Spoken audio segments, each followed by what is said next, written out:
The first time I was really shocked by climate change was about 4 years ago when the bark beetle hit the pinon trees in Santa Fe and east of Santa Fe. And I was traveling up there because I was living up that way in that period of time. And I saw whole mountainsides of dead trees, which I had never seen before. And it was shocking to me and scary, because I thought we might lose all the pinons in New Mexico, which had been a food source forever for people and animals. My husband and I had a ranch in Miami, New Mexico. We had bought it in 1972. And Miami is a little farming village in northeastern New Mexico between Springer and Cimarron. It's where the plains meet the mountains. And it had been settled in 1918 by a church group from Miami, Ohio. And our neighbors across the way from us had lived there all of their lives. They'd come in and covered wagons when they were kids and had their families had homesteaded and farmed. And so I heard stories from them, and then I was lucky enough to be the historian of the Busy Bee Extension Club up there, which was a federal program started by Franklin Roosevelt to help farm women in particular with education and with better farming techniques and better preserving techniques for food. I was shocked. I hadn't been up there in about 20 years, and my friend and I took a trip up, and I was horrified because land that I remembered as being knee-deep, irrigated land, beautiful orchards, alfalfa fields, grass that was as high as your armpit, was now just devastated. There was not only a lack of grass, there was no grass in places. I took photographs of fields that I remembered being an asparagus field or an irrigated hay field that were just completely barren. Orchards that I had gotten fruit from when I lived there were absolutely devastated. They were just stumps and trees that had fallen over. It looked like nobody had watered anything in years. And it didn't look like anybody there was farming professionally. It didn't look like anybody was making a living from farming. Whereas when we lived there, most of the people who lived there made a living from farming.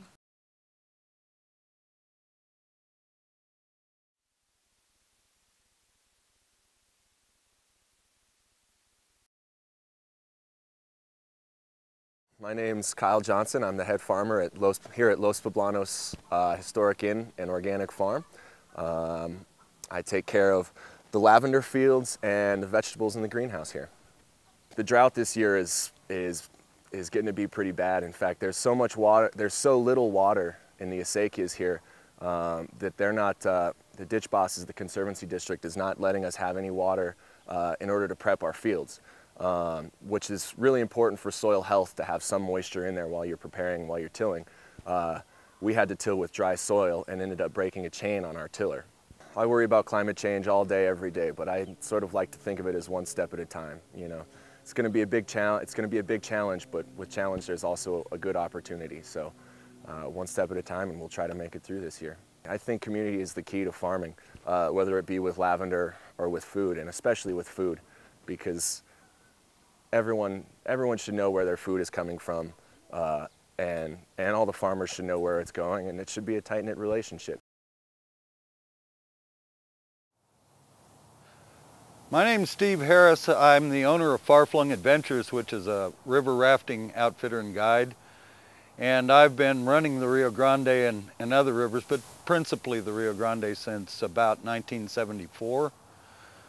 And in that time, I've noticed a lot of changes, and that things have gotten,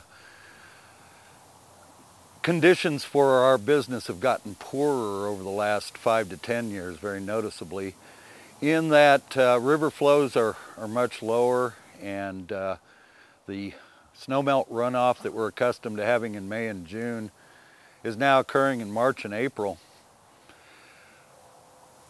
I was down in Big Bend National Park on the Rio Grande late last year and was able to actually jump from the United States to Mexico. This is something that would never have happened back in the 70s and 80s when we were running down there. And last year, on March the 16th, the peak of the snowmelt runoff in the Rio Grande occurred on March the 16th. Very early, very damaging for business in that the kids are still in school. Everybody's used to planning their summer rafting vacation around the May, June, July time frame, by which time we simply didn't have the water to run in the Rio Grande. The river looks pretty full right now in early April, and this is because of a water operation that's temporary. And if we came back here on the 1st of July, we'd see a very dramatically different river. It would look like a creek. The water is being released out of ABQ Reservoir to satisfy the city of Albuquerque's obligation to offset the effects of its past groundwater pumping on the river.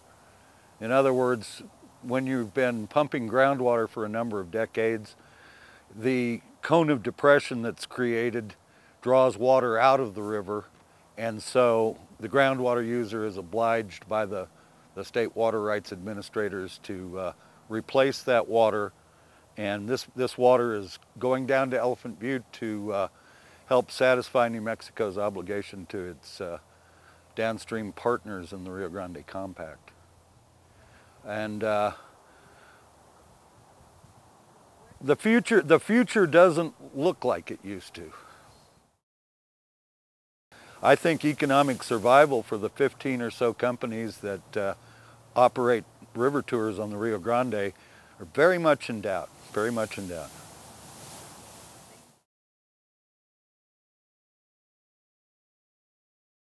The main thing that we teach all about ecosystems and the interconnectedness of ecosystems, and one of the ways we do that is we stop at one of our 2 springs that we have on the property just up the mountain.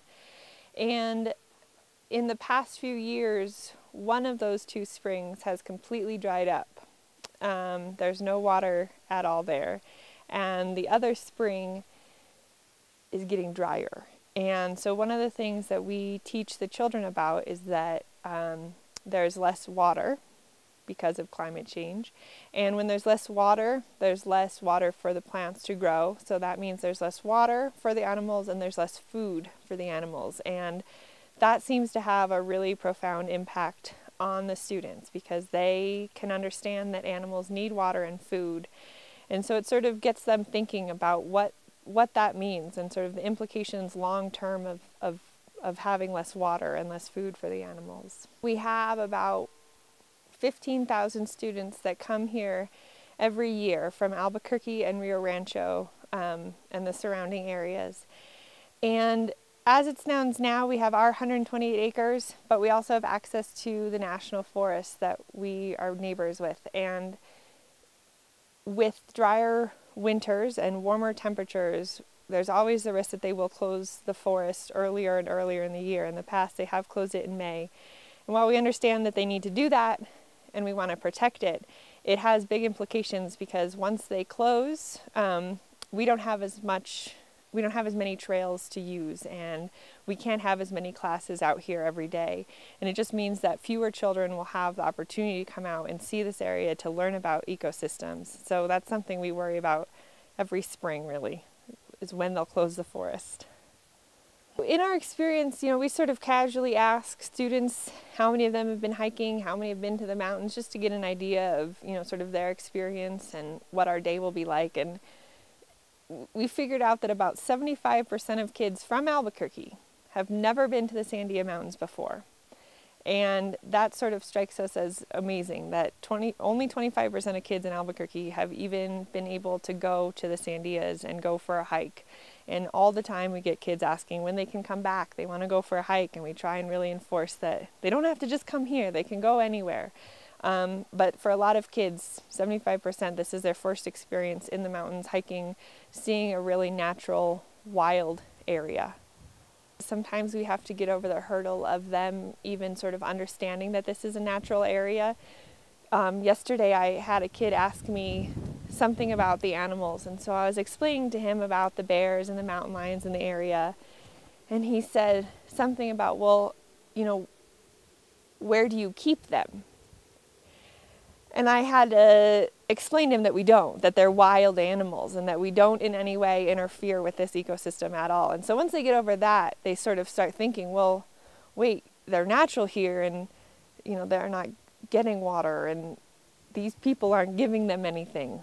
It doesn't happen all the time, but kids really do understand that this ecosystem is in danger and that it's definitely changing and that the climate's changing and that's having pretty drastic impacts on this area that's right in their own backyard. Hi, I'm Isaac. I guess it really inspired me when went at elementary school. It was a Jewish school. The school was very into the caring about the environment and trying to stop climate change. My favorite, and we had this thing called a midah, a good deed that we had once a month, one for each month, and my favorite one, which tended to fall in January, was called Tikkun Olam, which means repair the world. And I always felt that all the midot fell into that category because if you're doing something to help the planet or others, you're kind of repairing the world. So hi, my name is Ella, and one way that climate change has kind of affected myself and my family has been through water. Because we have our own garden, and because it rains so infrequently in New Mexico, we have to use the city water. And we realized that our water bill was like way up there, so we had to change something about that. So my family and I, we decided to buy rain barrels so we could save all the rainwater and use it for other things later. And that's kind of how we kind of got involved in everything environmental. And then I joined the club, so I could do more things, and that's just kind of how it's affected me personally. So hi, my name is Mari. I've always lived in New Mexico my whole life in the same house, and I've always been very connected to the environment. I used to play outside, I used to go hiking, used to go fishing. I've been around the state a lot, and over my course of my lifetime I've definitely noticed the changes. Every day I have to cross the river to come to school, and any fluctuations in how high or low the river is very noticeable, and just over my lifetime I've seen it get drier and drier. And we have a garden at my house, and it takes a lot of water to water a garden to produce enough food for my whole family. So we need more and more water, but there seems to be less and less of it. So we've been trying to figure out how to do it so we don't overuse water, but we use enough to keep the plants going. And that's how it's affected me. Hi, I'm Corinne, and I've always been an animal activist. So I guess I just joined the environmental club because I didn't want to work towards solutions, because I didn't want to explain to my kids why polar bears are extinct because we emitted too much CO2 and melted the ice caps. One of the ways our environmental club is working to improve the CO2 emissions is we're raising awareness about how we use our trash. So we're putting on a fashion trashing show and asking people to build costumes out of things you would normally throw away and work on ways to use them effectively. Hi, my name is Elizabeth. So the way that climate change has impacted me directly is, well, basically I want to be a biologist when I grow up. I just love wildlife. I love the environment. It makes me feel good.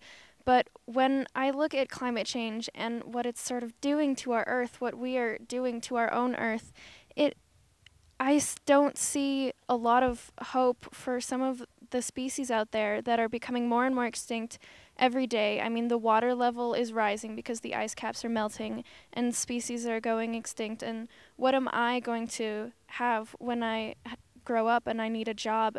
And that is my passion. And I'm going to have a job like that. And I want to save the world. I really do.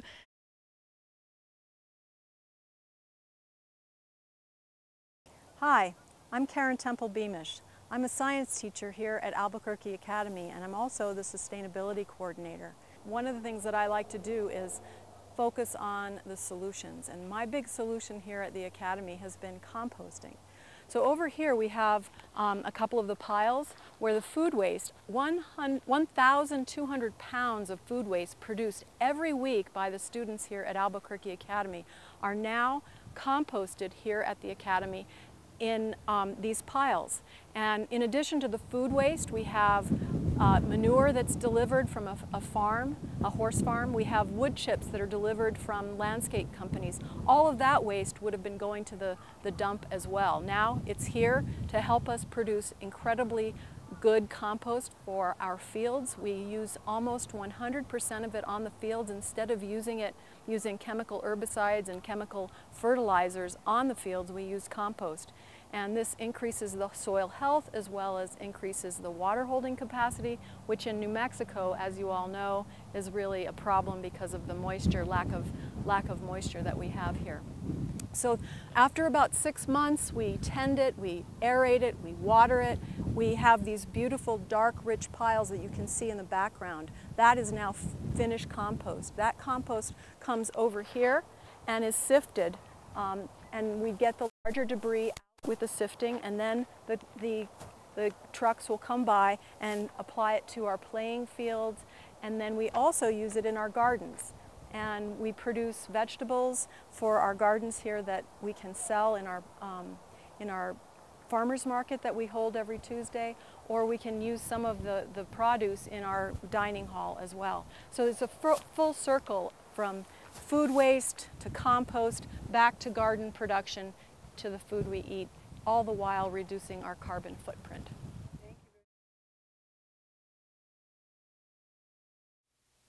Hi, my name's Nathan Schroeder. I'm the Restoration Division Manager at the Pueblo of Santa Ana. The Governor has a statement that he would like me to read, and these are the Governor's words. Thank you for coming to Santa Ana Pueblo and to our Department of Natural Resources to conduct this interview on climate change.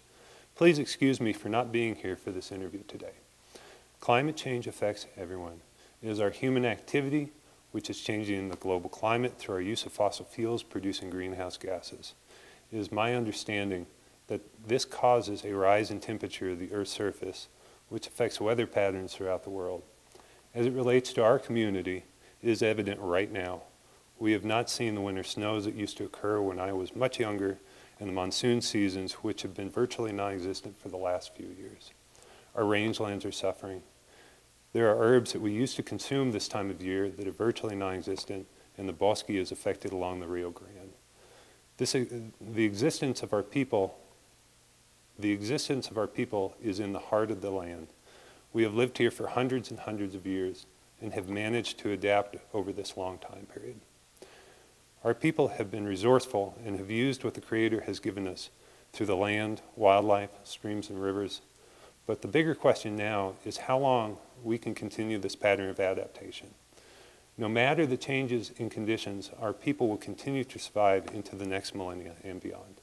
Lastly, we should be working together and become innovative in trying to mitigate the effects of this change in climatic conditions. Thank you, Governor Myron Armijo.